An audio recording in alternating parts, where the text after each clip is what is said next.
आप कौन हो? तो ना गुस्से में बोलती है कि मैं।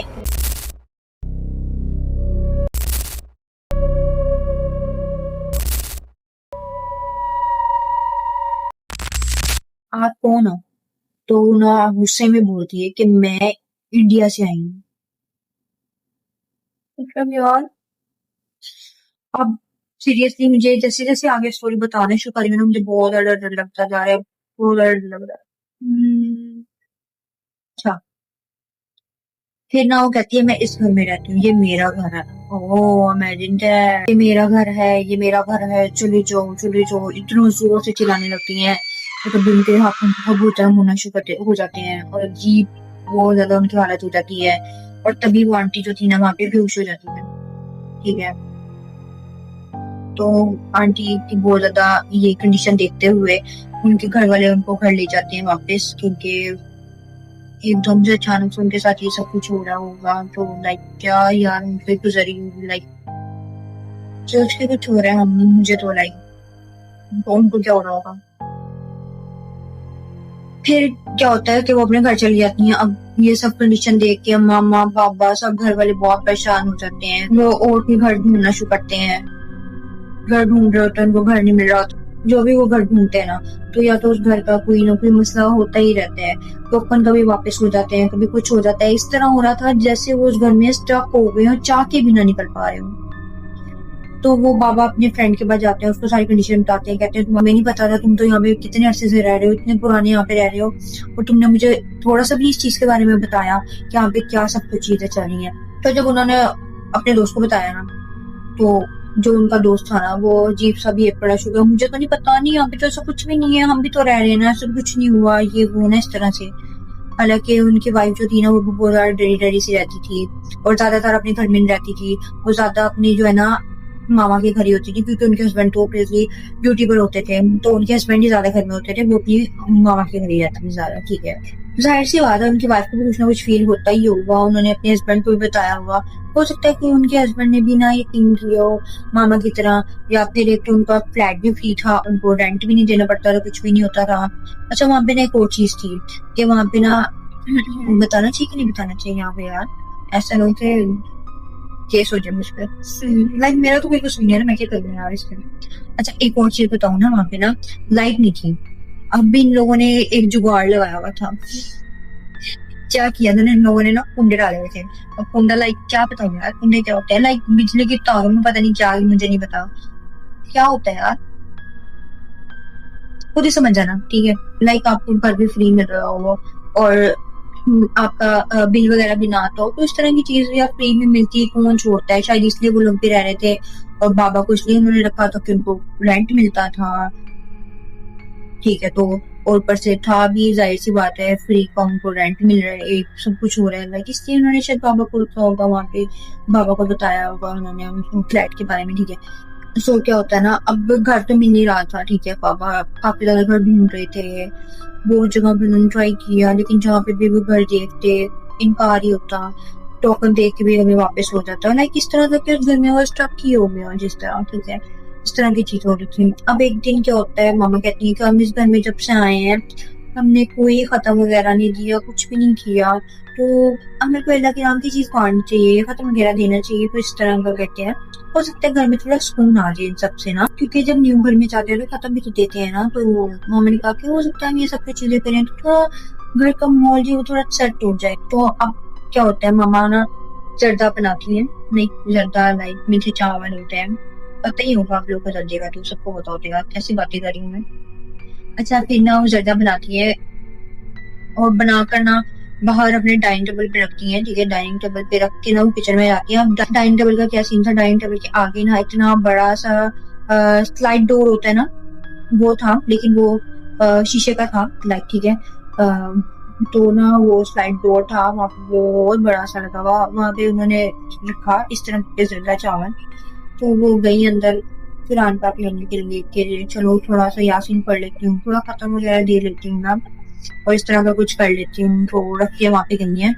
ठीक है। वो जो जो भी उसके में एंटिटी थी या जो भी कुछ था, उसको तो पता चल गया होगा कि यहाँ पे मामा क्या करने वाली है। ठीक है। उसको क्या हुआ, मामा अंदर जाती है, मामा को इतनी जोर से शीशा टूटने की आवाज आती है, इतनी जोर से।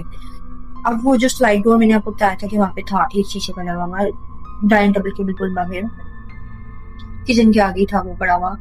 इतनी जोर से आवाज आती है, वहां भागी में बैठ जाती है, वो देखती है कि वो जो डोर था ना वो टूट चुका है, बुरी तरह टूट चुका है। ठीक है, इतनी बुरा टूटा है कि लाइक उसके शीशे जो है ना टूट के अंदर रूम्स तक चले गए, इतना प्रेशर से टूटा था।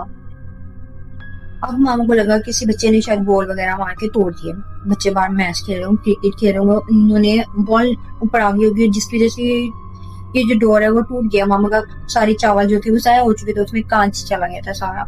तो मामा ना जोर जोर से बोलना शुरू करती है, वो खड़ी होती है वहां पे, चेयर थी ना वहां पे पड़ी हुई, तो वहां पे खड़ी होकर ना बाहर झांकती है, कहती है कि कौन है, मैं तुम्हें बताती हूँ, ये बोले इस तरह बोलना शुरू करती है वो। अब वो जैसे ही बाहर देखती है ना, तो बाहर पीछे की तरफ जो थे ना, पीछे वाले एरिया था वो, मतलब लगता पीछे वाला एरिया लगता है वो, तो वो जो पीछे वाला एरिया था ना वो इतने ज्यादा बिल्कुल खंडर होते हैं ना, खंडर वैसा था, इतना पुराना खंडर टाइप था, कोई भी नहीं था ना वहां, बंदा न बंदे के साथ, दूर दूर तक बिल्कुल सन्नाटा। मामा देख के वो जो है शौक हो जाती है। अब मामा घर में देखती है, ना कोई बोल आई होती है, ना कोई ईंट पत्थर आया होता है। अब वो डोर जो था वो होता है ना कि बॉल लगी हो तो थोड़ा सा टूटे, अब वो पूरा का पूरा टूट चुका था इतने प्रेशर से। तो अल्लाह का शुक्र है कि मम्मा वहां बैठी नहीं हुई थी या भैया नहीं थे, वहां पे कोई भी नहीं था, सेफ्टी होके सब लोगों की।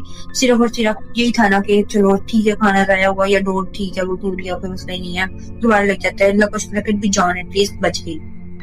सही है। माँ बाबा को फोन करके बुलाती है, बाबा घर आते हैं, सब कुछ कंडीशन देखते हैं। अब बाबा अपने दोस्त को बताते हैं कि इस तरह हमारे घर में सीन हुए, हम खत्म देने वाले थे, तो इस तरह के वो जो था शीशा टूटा और सारा पूरे घर में फैल गया, और इस तरह के उनका दोस्त है पुलिस वाला था। अब वो पुलिस जो होती है वो तो अपनी करती है ना इन्वेस्टिगेट, ठीक है। अब वो आते हैं, ठीक है, उनके दोस्त बाबा के, वो कहते हैं कि आगे से बच्चे ने वगैरह ने बॉल फेंक के तोड़ दिया। वो तोड़ा होगा क्या, वो तोड़ा होगा, आई मीन किस बच्चे ने बॉल वगैरह मार के तोड़ दिया होगा, या कोई ईंट पत्थर आ गया होगा। मामा ने कहा कहाँ है ईंट पत्थर, कहाँ है बॉल, ऐसा कुछ होता तो यहाँ पे कुछ तो होता ना, इस घर में तो कुछ भी नहीं, आया ही नहीं है। ये तो बस मैं अंदर गई हूँ, 1 सेकंड के लिए अंदर कमरे में गई हूँ, लाइक कुरान मजीद लेने के लिए, और जैसे मैं आई हूँ तो ये सब कुछ हुआ पड़ा था। इतनी जोर का धमाका हुआ, आवाज आई कान टूटने की, तो मैं जैसी बाहर आई तो मैंने देखा ये सब कुछ हो गया था। ठीक है, तो अब वो भी इग्नोर करते हैं चीज को, कहते हैं चलो ठीक है, जो होना तो हो गया, तुम लोग तो सेफ होना, कोई बात नहीं, कुछ नहीं होता। फिर वो वहां से चल जाते हैं, खैर अपनी इन्वेस्टिगेशन करके। खैर दोबारा से न्यू डोर लगवाया जाता है, लाइक ये सब कुछ। अब घर भी ढूंढ रहे थे, इधर सब कुछ हो रहा था, लेकिन ये मेरा था। अच्छा, अब मैं एक और चीज आप मेरे को बताती हूँ, अब एक और वाकया जो हुआ था। अब ना मेरे भैया जो है ना रात के 10 बजे घर आते थे, मामा इनको छोड़ देती थी 5 बजे, रात के 10 बजे घर आते थे भैया, ठीक है, ट्यूशन से। गर्मियों के दिन थे, 12 पर तो वैसे कोई नहीं होता था। मामा ना जाती हैं भैया को लेने के लिए ट्यूशन। अब वहां पर ना रोड क्रॉस करके जाना होता था, वहां एक बहुत एजेड आंटी जो है ना वो खड़ी हुई थी वहां पे, लाइक इतनी एजेड थी वो, होंगी 17-18 अराउंड उनकी एज होंगी, ठीक है। वो कहती है बेटा मुझे तुम रोड क्रॉस करवा दूंगी। तो मामा ने कहा जी मैं आपको रोड क्रॉस करवा दूंगी, आ जाए मेरे साथ, मेरा हाथ पकड़ लें आप ना। तो जैसे ही मामा उनका हाथ पकड़ते, उनका हाथ इतना ठंडा जैसे किसी ने फ्रीजर से निकालो, जैसे बर्फ होती है ना, लाइक बर्फ जैसा, इतना ठंडा, इस कदर ठंडा था। ठीक है, मामा बताती है कि जून जुलाई का था, ठीक है, सीजन, और इतना ठंडा हाथ कैसे पॉसिबल हो सकता है, किस तरह, और इतना ठंडा कि जैसे बर्फ हो। खैर मामा उनका हाथ पकड़ती हैं, उनको जाहिर नहीं कराती कि इस तरह मुझे इतना वेयर फील हो रहा है। तो मामा उनका हाथ पकड़ती है और वहां पे जो है ना रोड क्रॉस करवाती हैं। तो मामा कहती है आप क्या रहती है माँ जी? तो कहती है बेटा मैं ना यहाँ पे पास में रहती हूँ। अच्छा, जहाँ पास में रहती थी ना वो खंडरात ही थे, मैंने बताया था बैक साइड पे खंडरात जो बने हुए थे वहां पे वो कह थी मैं रहती हूँ, लाइक उन्होंने ये तो नहीं कहा खंडरात में रहती हूँ, लेकिन वो लोकेशन जो बता रही थी जहाँ पर वो मामा के साथ गई थी। तो वो कहती बेटा मैं इन्हीं फ्लैट में रहती हूँ, मतलब इन्हीं फ्लैट्स में, मतलब कौन से फ्लैट में, खंडरात में, मतलब क्या चल क्या रहा है यहाँ पे। अब मुझे नहीं पता कि वो आंटी थी कौन या क्या था सीन। तो कहती है मैं ना यहीं पे रहती हूँ, तो मैं तुम्हारा जब दिल करे ना तुम मुझसे मिलने यहाँ पे आ जाना। ठीक है, मामा ना इस तरह करके देखती है कि कहाँ पे आ जाना, वो उनको तो नहीं कहती, लाइक देखती हैं कि खैर वो उनको छोड़ती हैं और जल्दी से जाने की करती हैं। उनका दिल नहीं मान रहा होता कि अभी यहाँ पे वो ज्यादा रुके हैं, तो वो इनवाइट भी करती हैं, आओ बेटा। तो मामा कहती है नहीं नहीं, मैंने अपने बेटे को लेने जाना है, मुझे देर हो रही है, मैं फिर आऊंगी आपसे मिलने। तो इस तरह करके ना मामा जाने लग जाती है ना, हो जाती है, मतलब जाने लगती हैं, भैया को लेने जाने लगती हैं। तो पीछे से ना आंटी की आवाज आती है, जितनी जल्दी हो सके अपना घर छोड़ के चली जाओ, अगर अपनी और अपने फैमिली की जान बचाना चाहती हो तो। मामा कहती है क्या मतलब? पीछे मुड़ के देखती हूँ तो वो आंटी होती ही नहीं है, मतलब आंटी वहां से गायब। क्या चल रहा है? अब वो आंटी कौन थी जो ये कह रही थी, या क्या सीन था, कुछ पता नहीं है, ठीक है। अब मामा खैर बहुत ज्यादा डर जाती है और आसपास कोई होता भी नहीं है, बिल्कुल खंडरात में मामा इस टाइम पे चल रही थी। वहां पे जो आंटी को छोड़ने गई थी वो तो खंडर थे, खंडरों में छोड़ने आई थी, पता नहीं क्यों आई थी यार, दूर से छोड़ जाती, बस रोड क्रॉस करवाने थी यार, क्यों आई वहां पे? हिम्मत चेक करो, लेवल चेक करो यार, क्या लेवल है। अच्छा खैर ना मामा ना फिर जल्दी जल्दी भागी भी जाती हैं भैया को लेने के लिए। और भैया को खैर वो बहुत छोटे थे तो बच्चे को क्या ही बता के क्या ही डराना, तब मामा नहीं बताती ना उनको, तो जल्दी से घर चली जाती है। खैर बाबा को बताती हैं, बाबा रात में आते हैं। बाबा कहते हैं परेशान नहीं हो, कुछ भी नहीं होगा, मैं घर ढूंढ रहा हूँ, मिल जाएगा, परेशान नहीं है, ठीक है। उस तरह से कहती है ना वो। फिर वो थोड़ा रिलैक्स रहती हैं, कहती हैं हाँ ठीक है, बस जितनी जल्दी हो सके मैं पहले वो नहीं रह सकती, बहुत अजीब चीजें हो रही हैं यहाँ पे, इस तरह के ना उनको कहती हैं चीजें, परेशान है। अभी भी जो है ना घर नहीं मिल रहा होता उनको, कहीं पे भी कहाँ जाना है, क्या करना है, समझ ही नहीं आ रही जिनको कुछ नहीं। अब फिर उस दौरान नाना बू जो कहकर गए थे कि मैं आऊंगा कुछ दिनों बाद तुम्हारे घर और सब ठीक हो जाएगा, तुमने परेशान नहीं होना, फाइनली नाना बू आ गए उस घर में। और मैंने आपको बताया था कि मेरे नाना अपनी आलिम थे, ठीक है। अब वो अपने घर तैयारी करने गए थे क्योंकि ऑब्वियसली उनको पता था इस घर में जो एंटिटी है वो बहुत ज्यादा पावरफुल है, लाइक ये क्या सीन है जो भी कुछ है। तो अब वो आगे थे फुल तैयारी के साथ उस घर में, ठीक है, उनसे मुकाबला करने। भाई क्यों आए थे वो? काश ना आए होते तो ये सब कुछ ना हुआ था, और शायद वो ना भी आए होते तो मेरी फैमिली जो आज सही सलामत है, और शायद उनको कोई नुकसान भी हो सकता था क्योंकि वो उस घर में तो स्ट्रक हो चुके थे, घर से निकल नहीं पा रहे थे। खैर नाना वो आते हैं और कहते हैं कि तुम लोग एक रूम में रहना, रात को कुछ भी हो, किसी भी किस्म की आवाज आए या तुम्हें मेरी भी आवाज आए कि मैं तुम्हें बुला रहा हूँ बाहर, तुमने नहीं आना कमरे से बाहर, कुछ भी हो जाए। अपने बेटे को लो और रूम में चली जाओ सोने के लिए। अब बाबा भी उस दिन जल्दी घर आ गए होते हैं, बाबा मामा भैया, ये तीनों लोग रूम में चले जाते हैं, रूम लॉक कर लेते हैं और बस सोने चले जाते हैं। अब नाना अबू जो है अपना अमल जो है ना वो स्टार्ट करते हैं, ठीक है।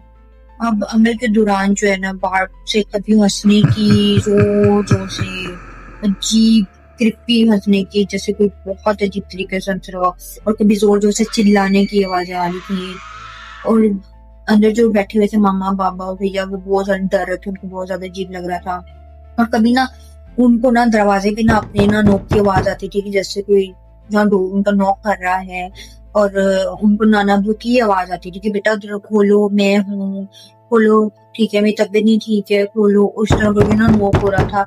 लेकिन नाना अबू ने जो उनको समझाया था कि बेशक कुछ भी हो तुमने बाहर नहीं आना, मेरी भी आवाज आए, ऐसा भी लगे कि मैंने बुलाया, तुमने तब भी बाहर नहीं आना, ठीक है।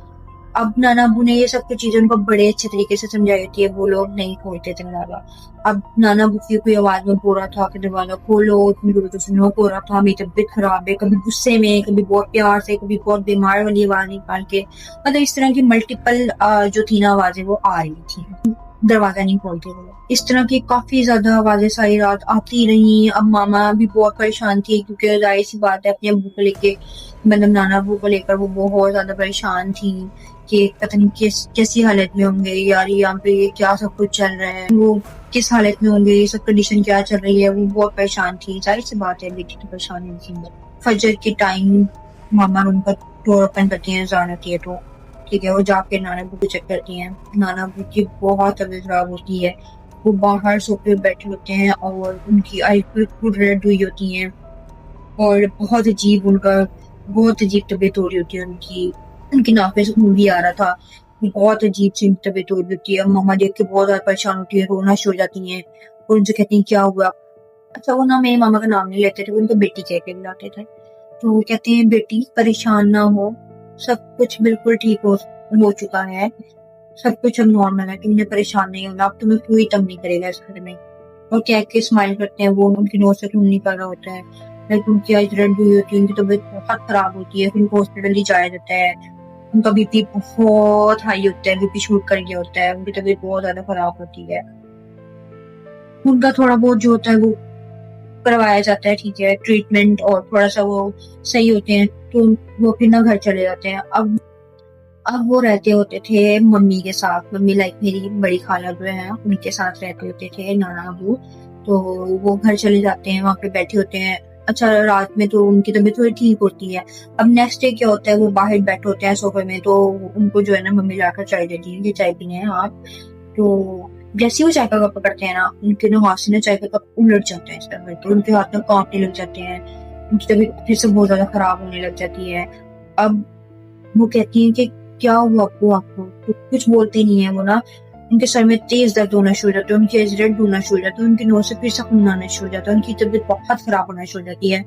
और फिर ना उनके हाथ पांव काम करने छोड़ देते हैं, लाइक एक साइड जो है ना उनकी ना बिल्कुल ही बेकार हो जाती है, लाइक एकदम ना पैरालाइज हो जाती है उनकी एक साइड ना टोटली। तो उनको जल्दी से हॉस्पिटल ले जाया जाता है। तो उनको हॉस्पिटल जाके पता चलता है कि उनको फालिज का अटैक आया है और उनको ब्रेन हेमरेज हो चुका है। लाइक वो जो 3 एंटिटीज, ठीक है, वो उस घर से तो चली गई थी, लेकिन उन्होंने अटैक नाना अबू के ऊपर कर दिया था, ठीक है। अब वो नाना अबू को नहीं छोड़ने वाली थी, जो इनसे पंगा लेता है, और वो टीम इतनी पावरफुल, ठीक है, तो ये तो होना ही था। तो उन्होंने खुद ही अमल किया। अगर वो बाहर से किसको बुला लेते तो ज्यादा अच्छा था, बट ये उन्होंने खुद किया अपनी फैमिली के लिए, अपनी बेटी के लिए, लाइक मेरे मामा के लिए, हमारे लिए इतनी बड़ी उन्होंने कुर्बानी दी। थैंक्स फॉर नाना अबू ये सब कुछ करने के लिए। लाइक फिर उसके बाद उनकी तबीयत बहुत खराब रहती है, आईसीयू में एडमिट होते हैं, और फिर कुछ अरसे बाद उनकी डेथ हो जाती है। बाद में सब कुछ चीजें पता चलती हैं कि ये सब कुछ जो है उन्हीं चीजों की वजह से हुआ था, उन्हीं एंटिटीज ने ये अटैक किया था। अब उस घर में तो नहीं थी वो, लेकिन उन्होंने नाना अब्बू को भी नहीं छोड़ा, क्योंकि नाना अब्बू ने उनका मुकाबला करने की कोशिश की, उनको घर से निकालने की कोशिश की। अच्छा तो गाइस मैंने आप लोग को बताया था कि नाना अब्बू खाला के साथ रहते थे, ठीक है। तो ना और जब उनको डिस्चार्ज कर दिया गया तो हॉस्पिटल से, जब उनकी तबीयत बहुत ज्यादा खराब हो गई थी, उस घर में अमल करने के बाद उनको हॉस्पिटल ले जाया गया और थोड़ा स्टेबल हो गए तो डॉक्टर ने डिस्चार्ज कर दिया, एंड देन वो घर आ गए थे। और फिर उसके बाद घर जाने के बाद वो ना अजीब सी रात में बातें करना शुरू हो गए थे। खाला बताती हैं कि ऐसा लगता था जैसे वो किसी से बातें कर रहे हैं, लेकिन वो अकेले बातें कर रहे होते थे, और वो बातें ये कर रहे थे कि तुम मेरा कुछ नहीं बिगाड़ सकते, तुम कुछ भी नहीं कर सकते, जिंदगी और मौत सिर्फ अल्लाह के हाथ में है, मैं तुम लोगों से नहीं डरता, चले जाओ यहाँ से, चले जाओ, इस तरह से बातें कर रहे थे। खाला ने पूछने की कोशिश की कि अब्बू आप किससे बातें कर रहे हैं, तो उन्होंने नहीं बताया, ठीक है। वो कह रहे थे कि तुम चली जाओ बेटी यहाँ से, कुछ नहीं हुआ, मैं किसी से बातें नहीं करा। लाइक इन सबसे यही पता चलता है कि वो जो एंटिटीज थी वो अब नाना अब्बू के पास थी, और वो उनको हार्म करने की कोशिश कर रही थी, जिस तरह से वो बातें कर रहे थे उनसे और कह रहे थे तुम मेरा कुछ नहीं बिगाड़ सकते, चले जाओ यहाँ से, इस तरह से बातें कर रहे थे। एंड देन उनको एकदम से ब्रेन हैमरेज हो जाना और फालिज हो जाना, ये सब कुछ हो जाना, एंड देन उनकी डेथ हो जाना। तो मुझे लगता है कहीं ना कहीं ये जो भी सब चीजें थी ना, ये कहीं ना कहीं उन्हीं एंटिटीज से जुड़ी हुई थी। और फिर उसके बाद मामा ने वो घर छोड़ दिया, फिर हम उस घर में कभी भी नहीं रहे। तो बस ये थी आज की स्टोरी। अगर आप लोगों को पसंद आई हो तो वीडियो को लाइक एंड चैनल को सब्सक्राइब जरूर कर दीजिएगा।